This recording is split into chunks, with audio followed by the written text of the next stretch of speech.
So I'm just gonna keep it brief because I know you'll be like here watching.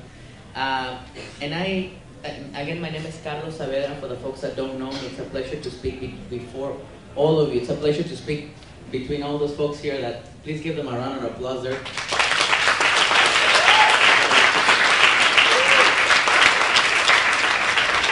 I'm going to talk a little bit about how great I feel about working with everybody here behind me and also with a lot of you over there, because I want to thank, it's good for us to thank each other, be grateful.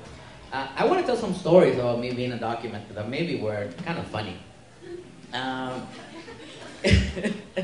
So the first thing I remember, it was I came with only my mother. My father stayed back in Peru for like almost 6 to 8 months because we were going to try to see if we can make it in this country. I remember, I was 12, my brother was 4, and we got our haircuts that looked like the Beatles for all of our lives, right? And my dad never allowed my hair to be cut because I was like a Beatle.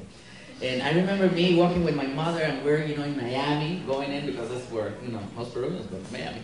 And we're going through, and we're holding our hands, and my mom, we're about to cross the line, right? Where you're actually from the little tube from the plane to the land, or to the airport.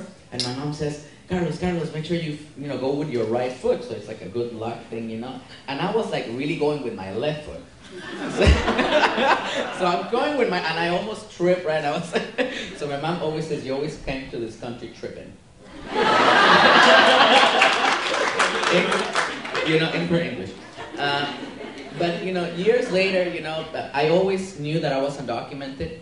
My father always told it to us, they never hide it for us, and it was great because we share the pain all the time. But I remember that I remember when actually it was one event like this that somebody said that she was undocumented, that I realized that it was okay for me to say that I was undocumented. And I remember we were one day in Framingham, I'm from Massachusetts, huge high school, mainly Brazilian students, 1 out of 5 new immigrants in Massachusetts is Brazilian. So we went to the high school, and it's like the school assembly, it's like 2,000 people, huge auditorium, right? And they allow us to talk. And then they asked to our group of 10 people, who's gonna talk? And all of us are looking at each other like, wait, no, who's gonna talk? And then of course somebody said, no, Carlos should talk. And I was like, okay, I'll talk. And I never really said that I was undocumented. I mean, probably I said it in like meetings, but never public. So I'm like going up there to the room, and I'm like looking up, I look at the stage, and it's just a sea of people. It was like March of America 2.0. It was so huge. I was so freaking out. And I was like, ugh. And I remember my legs starting to like tumble and everything. And I had this whole speech that I wanted to say. And I remember that nothing what I said made any sense. And I think the only thing that made sense was what I said, well, I don't have my papers. And then somebody said, me too. And that made my day. But then, I graduated high school, and I had the fortune to be working in an in-state tuition campaign for 3 years, and we had passed the bill in the House and in the Senate. So when I was graduating, I was pretty cocky. I was like, we're gonna win this thing. We got nothing. We're just waiting for this, governor's signature and what, we're gonna be fine.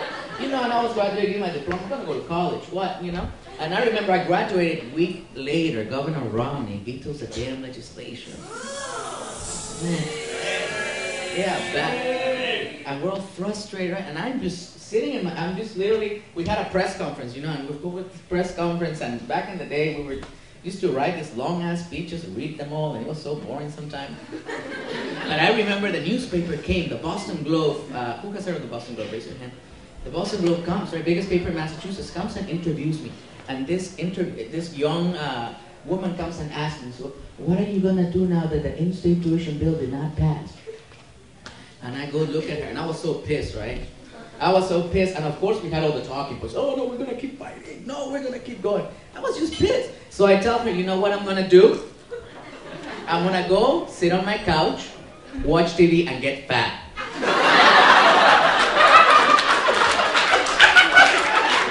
And that got published in the paper.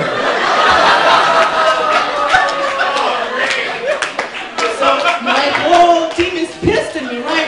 Carlos, what did you say that? And I was like, that's how I feel. That's how I feel,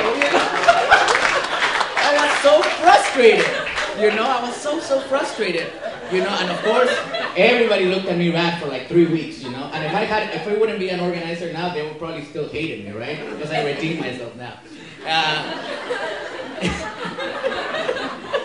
You know, and then we kept organizing, and we were in a meeting in Congress, and I saw this congressman walk out, and I was like, oh my God, that's Congressman Capuano.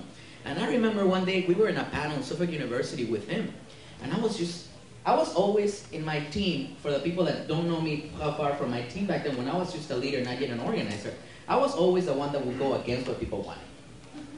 I don't know if you have people in your teams like that, but they're annoying as hell, and I was one of them. Okay? So, you know, I hated this whole scripted thing, talking points, all this BS. I hated it.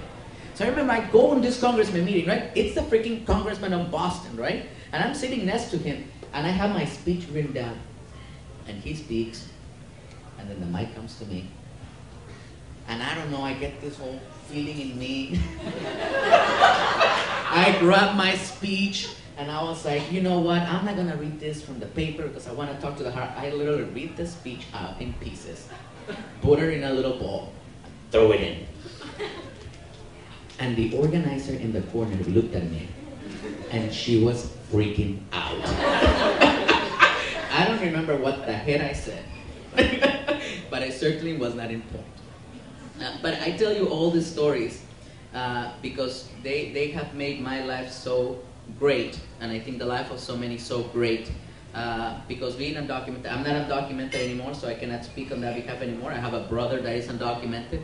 I've been in every experience you can imagine of a person being undocumented. I've seen people in that really worse situations of being undocumented and rates and everything. That's why I cannot speak for folks here, but I admire them with all my heart because they are my heroes, and they are the people that I want to follow all my life.